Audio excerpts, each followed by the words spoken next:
Então, vou convidar agora a doutora Paula Deustella, ela vai falar sobre oncologia e cannabis, neuro-oncologista do Sírio-Libanês, diretora científica da Associação de Pacientes em Uso de Cannabis Medicinal e membro da Sociedade Internacional de Pesquisa com Cannabis.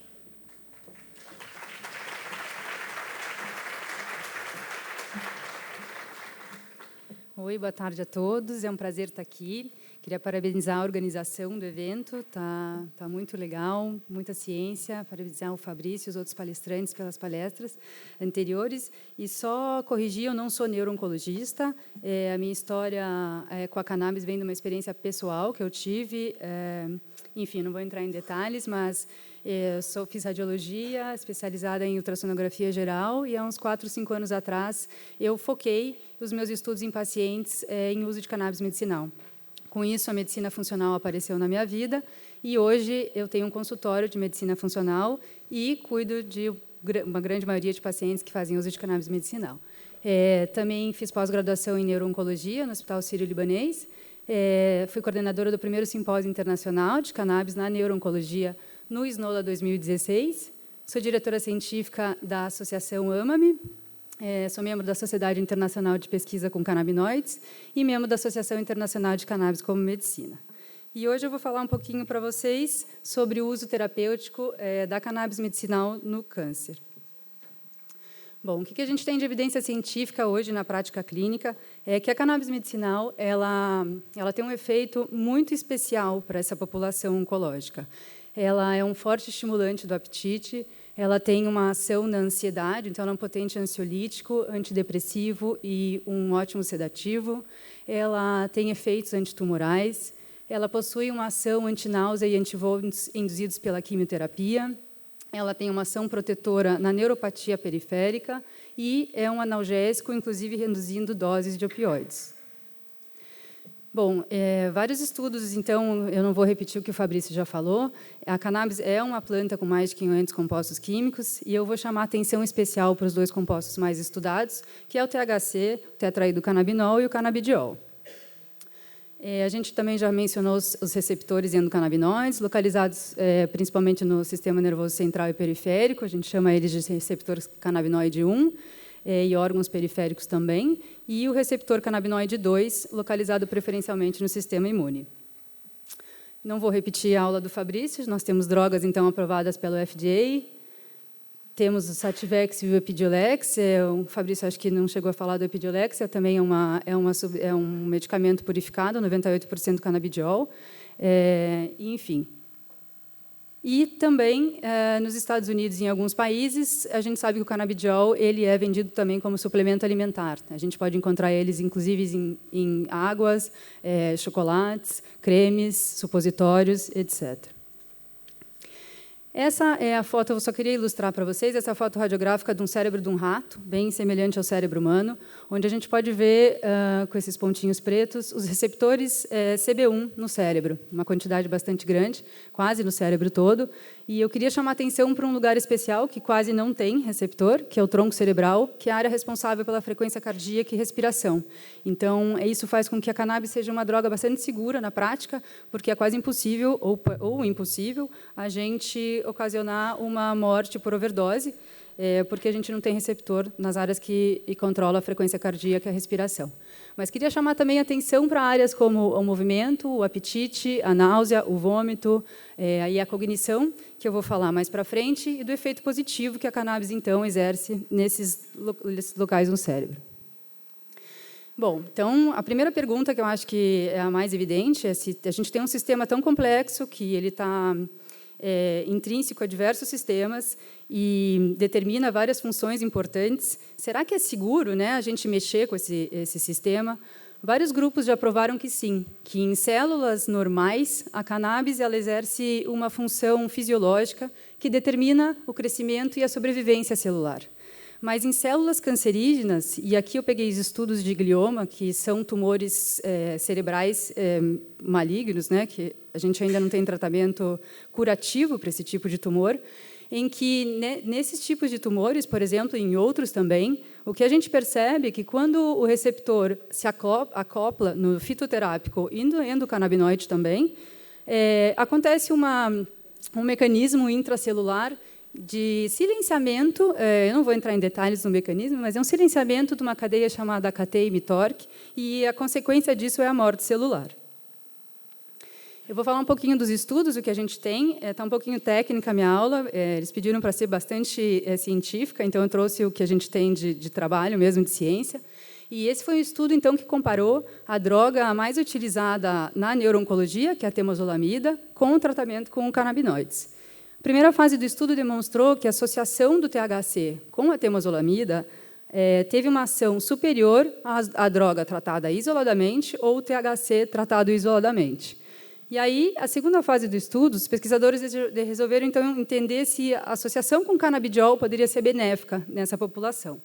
E a resposta foi sim. Deixa eu ver se eu tenho um pointer. Não. Bom, está meio complexo, eu vou fazer um resumo, vamos ver se vocês entendem. Mas o primeiro quadro em pretinho, ele está mostrando uma associação, os cientistas chamaram de Sativex-like, que é aquilo que o Fabrício comentou, do composto ser 1:1, então tem a mesma proporção de canabidiol e de THC, e eles fizeram, então, a comparação de todas as formas isoladas e da forma com baixa dosagem, mas o canabidiol associado ao THC e a temozolomida, alta dosagem do canabidiol e do THC e a temozolomida igual, e o THC em altas doses. E eles perceberam que a resposta foi muito semelhante dessas três combinações. E aí, o que o Fabrício falou em relação a efeitos colaterais, de fato, quanto menor for a dose, e se ela for associada ao CBD, o paciente tem mais tolerância ao tratamento, ele tem menos efeitos colaterais. Então, o legal desse estudo foi observar em que os pacientes tiveram uma resposta semelhante a altas doses, com baixas doses associada à temozolomida. Esse foi um outro estudo também em ratos, um pré-clínico, em que os pesquisadores decidiram avaliar qual era a reação ao tratamento da associação da radiação com canabinoides. E esse foi muito interessante. Esse é um painel do resultado do estudo, e a gente pode observar, então, a ressonância magnética, a peça morfológica, o HE é o microscópio e o painel da imunistoquímica. O que a gente vê aqui? Né? A gente vê que a associação dos canabinoides ela foi muito superior, de novo, aos tratamentos isolados. Então, se a gente percebeu, a segunda linha é a linha que foi irradiada. O paciente foi irradiado, isso é um cérebro, e se a gente perceber, a área de cicatrização do tecido, ela fica bastante proeminente, e que num tecido sensível como o cérebro, isso tem um valor fundamental.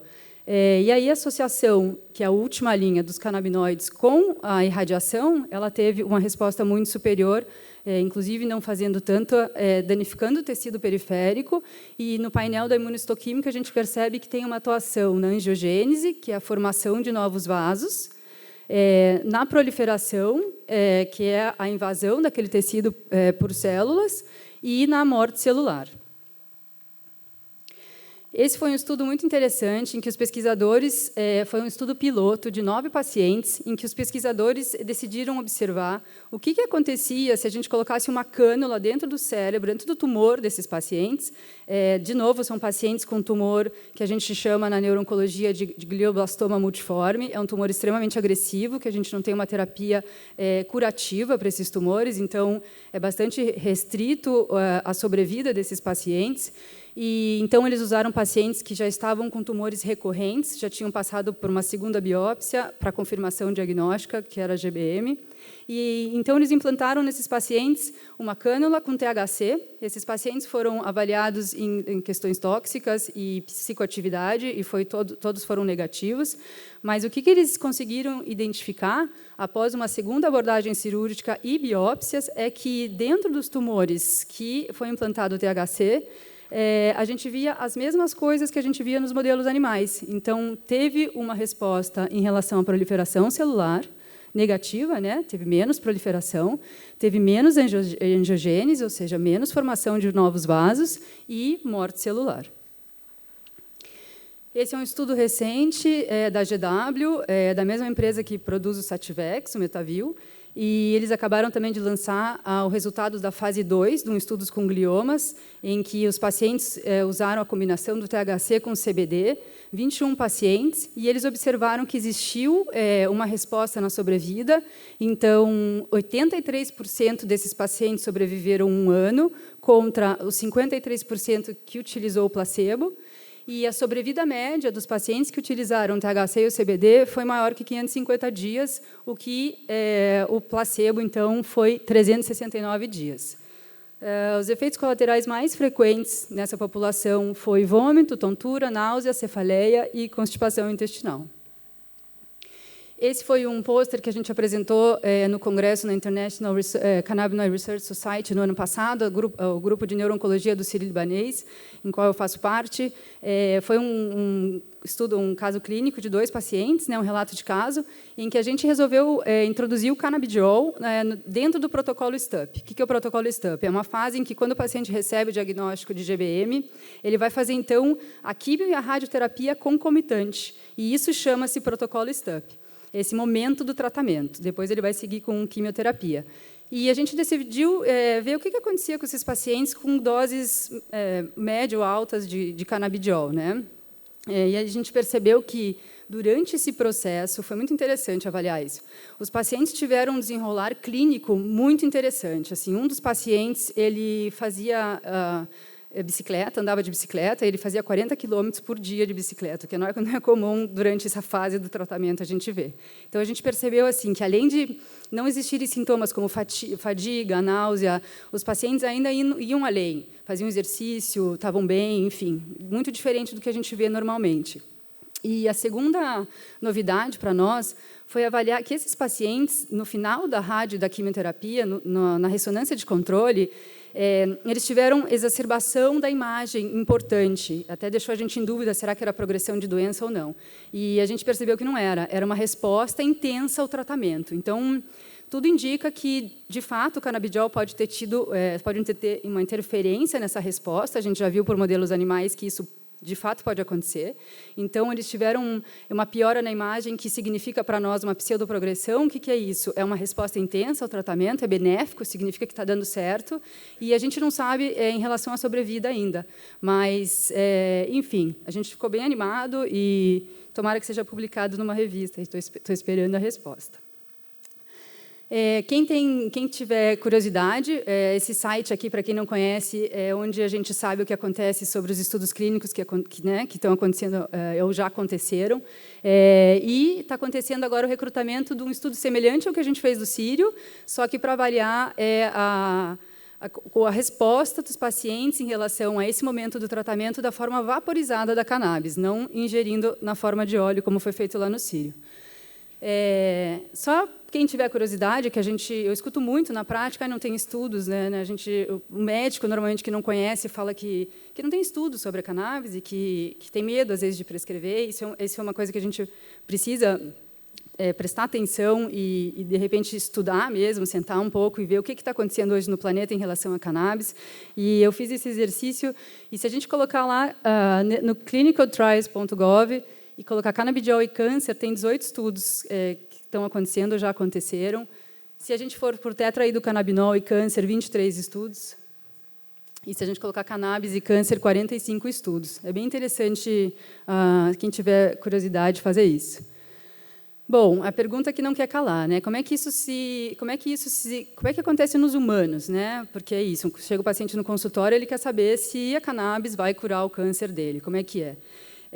A gente não sabe, de fato, como é que isso acontece no ser humano, né? A gente sabe por modelos animais, a gente sabe por cultura de células que, realmente, de fato, a cannabis tem um efeito antitumoral. A gente percebe que os pacientes melhoram a qualidade de vida. A gente está tendo alguns indícios, de fato. Acabou de sair o estudo da GW, que prolongou a sobrevida desses pacientes. Só que dosagens, isso ainda é obscuro para nós, médicos. Mas existem vários trabalhos que nos norteiam. Então, esse foi um trabalho legal de câncer de mama.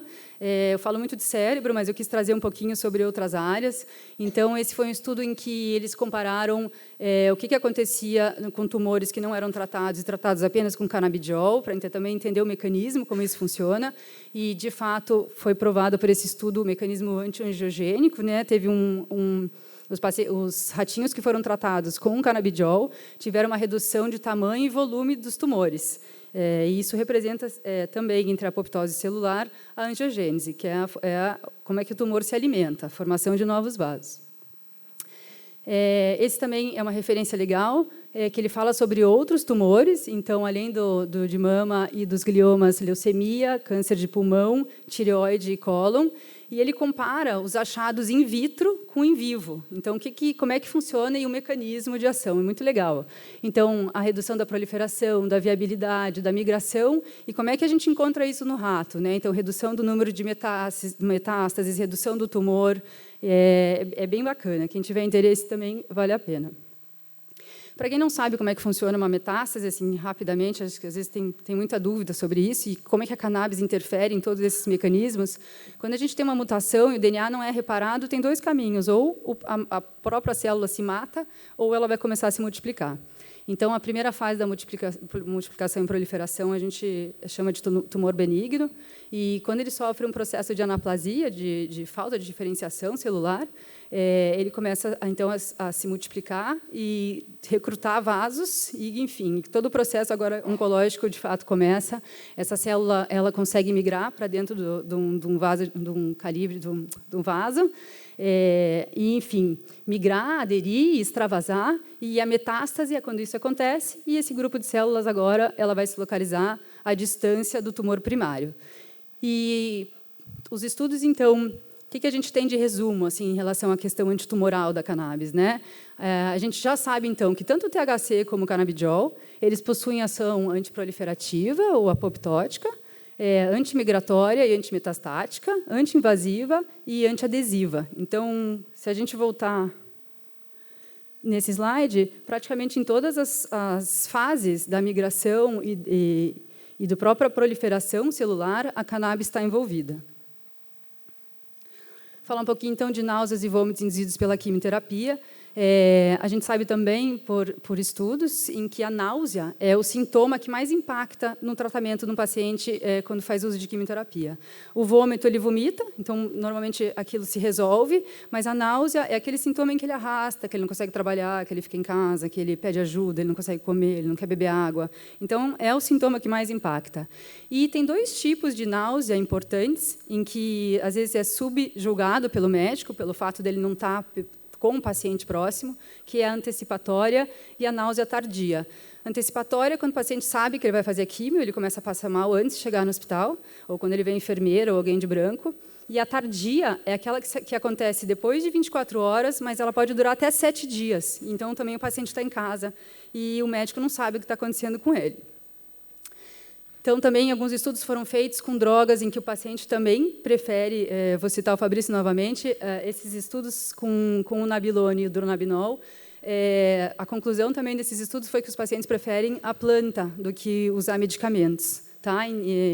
Eu não vou entrar em detalhes dos estudos, mas os dois provaram que pacientes que usaram mesmo os compostos sintéticos ou semissintéticos, o Dronabinol e o Nabilone, tiveram uma ação melhor na náusea em relação a drogas prescritas para antináusea e antivômitos rotineiramente. O mecanismo de fisiopatologia da náusea ele é complexo, ele envolve diversos sistemas, mas eu trouxe essas figuras para ilustrar. Por que a cannabis tem um efeito tão importante? Porque em toda a fisiopatologia, né, o mecanismo da náusea e do vômito, a gente tem receptor canabinoide. Então, ela começa no intestino e no estômago, né, na morte celular que acontece nesse local. Isso gera toxinas que são irritativas. Também a gente tem dentro do cérebro e no tronco cerebral áreas importantes que tem receptor canabinoide e, portanto, por isso que ele é benéfico para esse tipo de situação. Esse foi um estudo, rapidamente, é chato esses slides, né? São técnicos, mas esse foi uma revisão bibliográfica em que eles identificaram o número de trials, o número de estudos, e que, de fato, eles avaliaram esses estudos com drogas também usadas rotineiramente na prática antináusea e antivômitos induzidos pela químio, drogas da nossa prática diária e a cannabis. E eles identificaram que em todos os estudos, então, tanto para o placebo como para drogas ativas, a cannabis teve um controle superior de náusea e vômitos. E aqui embaixo, as últimas duas linhas, é aquilo que a gente está falando anteriormente sobre a preferência do paciente. O paciente mesmo sob efeitos colaterais negativos que podem acontecer durante o tratamento com cannabis, que é a depressão, a alucinação, a paranoia, que são sintomas que não são legais, mesmo na vigência desses sintomas, os pacientes preferem a cannabis do que outras drogas para controle da náusea. Então, aqui são os sintomas relatados mais comuns. Então, eles dividiram. Esse estudo dividiu entre sintomas benéficos e maléficos. Então, tem efeitos colaterais da cannabis que, no momento oncológico, eles são muito positivos, como a euforia, né, a sensação de felicidade, a melhora do humor, a sedação, o aumento do apetite. E, enfim, todos os pacientes que receberam cannabis tiveram esses sintomas, obviamente, não os que receberam placebo.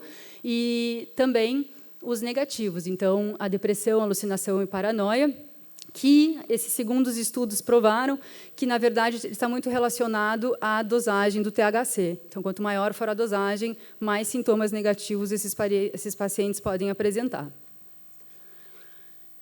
Falar um pouquinho de cannabis e dor.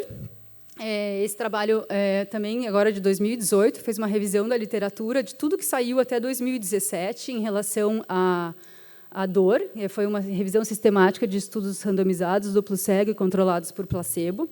E de 198 estudos, apenas 18 tinham qualificação para entrar nesse trabalho. E desses 18, 15 provaram, então, a ação, o potencial significativo analgésico da cannabis, comparado ao placebo.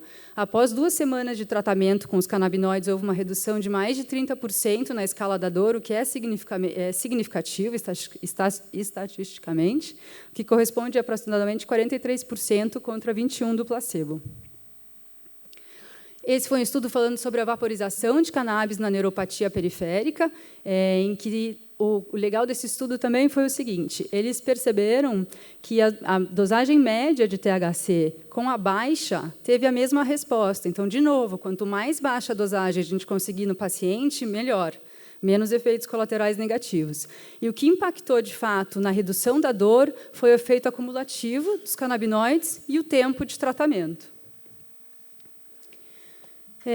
Esse foi um estudo muito legal para quem é oncologista e está na sala, porque o Taxol é uma droga muito usada, né, na prática clínica, usada no tratamento de câncer ovariano, mama, pulmão, sarcoma de Kaposi, câncer cervical e pancreático. E, normalmente, essa droga, o efeito colateral é a neuropatia periférica. Então, eles estudaram exatamente essa droga, junto com o canabidiol, para ver se existia um efeito benéfico, e houve.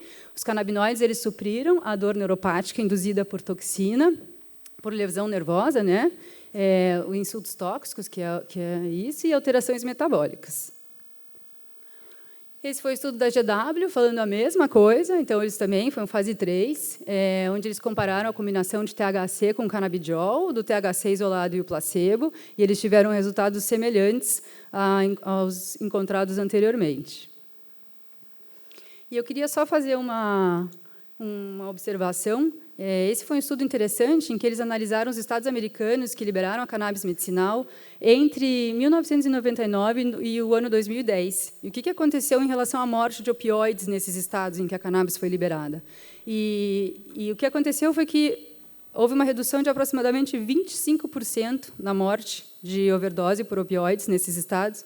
E, nesse mesmo período, nos estados em que a cannabis medicinal não é legalizada, houve um aumento em 4 vezes da morte por overdose. Como estimulante do apetite, acho que todo mundo aqui já sabe, vários estudos também já comprovaram a relação entre a fome e o sistema endocannabinoide. E esses estudos, especificamente, são muito interessantes, quem tiver curiosidade, comprovaram, então, a relação entre o sistema canabinoide e a regulação da fome. E pacientes que receberam canabinoides, eles relatam que melhora o paladar, então a comida fica com gosto melhor, estimula o apetite, e que as calorias provenientes de proteína foi maior que do grupo placebo. falar um pouquinho sobre ansiedade, sono e depressão. Isso também é um tema bastante estudado em relação aos canabinoides. Inclusive, aqui no Brasil, a gente tem um grupo forte do CRIPA e do Francisco Guimarães, onde eles relatam, então, os efeitos ansiolíticos, antidepressivos, na melhora da qualidade do humor desses pacientes depois que usam cannabis. Então, eu costumo brincar, às vezes, com os oncologistas, que eu acho que não tem nenhuma droga que consiga ter 6 funções, de fato, de melhora de qualidade de vida e ainda um possível efeito antitumoral hoje na farmácia. A gente não tem nenhuma droga que faça tudo isso, aumenta a qualidade de vida do paciente, ele dorme melhor, ele come melhor. Eu tenho casos de pacientes que usavam 10 comprimidos de Vonal durante o tratamento quimioterápico e, hoje em dia, não usam nenhum. E, nesse momento do tratamento, eles ficavam no escuro, ficavam sem comer, e hoje eles comem 3 vezes ao dia, tomam água. Enfim, são pacientes completamente diferentes em casa, e isso tem um impacto muito grande durante o tratamento. Eu não posso deixar de citar o Rick Simpson. Toda vez que o paciente chega no consultório, ele quer fazer isso, porque ele viu na internet. O Rick Simpson foi um canadense que foi um dos primeiros a propagar a cannabis e os efeitos antitumorais dela. Ele se curou de um câncer. E ele tem uma metodologia que você vai consumir em 90 dias 60 gramas de óleo de cannabis. Isso pode ser muito perigoso. A gente já viu por estudos e a aula do Fabrício também, que a associação no canabidiol ela é benéfica. A gente não sabe de onde vêm, às vezes, os extratos. Eu já tive paciente que teve uma toxicidade importante porque tentou fazer isso, e para reverter esse processo é difícil. Então, eu gostaria só que tivesse muito cuidado quando vocês leem na internet esse tipo de informação, porque, além do câncer não ser igual em todo mundo, nós não somos iguais. Então, a gente vê que pessoas que estão recebendo o mesmo tratamento para o mesmo tipo de tumor não respondem igual. Então, não é simples assim vamos fazer e está tudo resolvido. As pessoas são diferentes, o sistema endocannabinoide é diferente, a gente não sabe, às vezes, de onde vem o óleo, como é que foi feita a extração, que tipo de solvente tem lá dentro. O paciente oncológico ele é imunocomprometido, ele já está passando por um processo difícil com outras drogas, e isso pode ser pior, aliás, pode piorar o tratamento dele. E sempre também, enfim, eu deixo essa mensagem final, porque ainda existe muito preconceito em relação ao usuário de cannabis medicinal, né? Ou de cannabis, que seja recreativa de qualquer jeito. Infelizmente, a história da cannabis é essa, faz parte as pessoas pensarem assim, porque foi feito uma propaganda num determinado momento da história da cannabis para que todo mundo pensasse que, de fato, ela era uma droga que incita a violência, ou que, de repente, ela pessoas que não contribuem para a sociedade, ou pessoas que não são legais, etc. E que, na verdade, essas são as pessoas hoje que vão no meu consultório. Foi uma coincidência só ter mulheres, eu tenho muitos pacientes do sexo masculino, mas eu só que deixo ilustrando que, na verdade, são essas pessoas que hoje usam cannabis da forma medicinal, são pessoas que são ativas, são pessoas que contribuem para a sociedade, são pessoas que estão tentando lidar com sintomas de doenças graves e que, enfim, eu deixo vocês pensando aí. Não posso deixar de citar a AMA-me, ela entrou com uma ação de inconstitucionalidade no STF. A AMA-me acredita que, e gostaria, que descriminalizar o plantio e cultivo de cannabis para fins medicinais quando o paciente já tivesse a aprovação do órgão regulatório. Ela entende isso que é um direito constitucional do indivíduo. Tomara que eu tenha plantado aqui uma semente para vocês. E agradecer. Para quem não sabe, esse é o professor Meschula.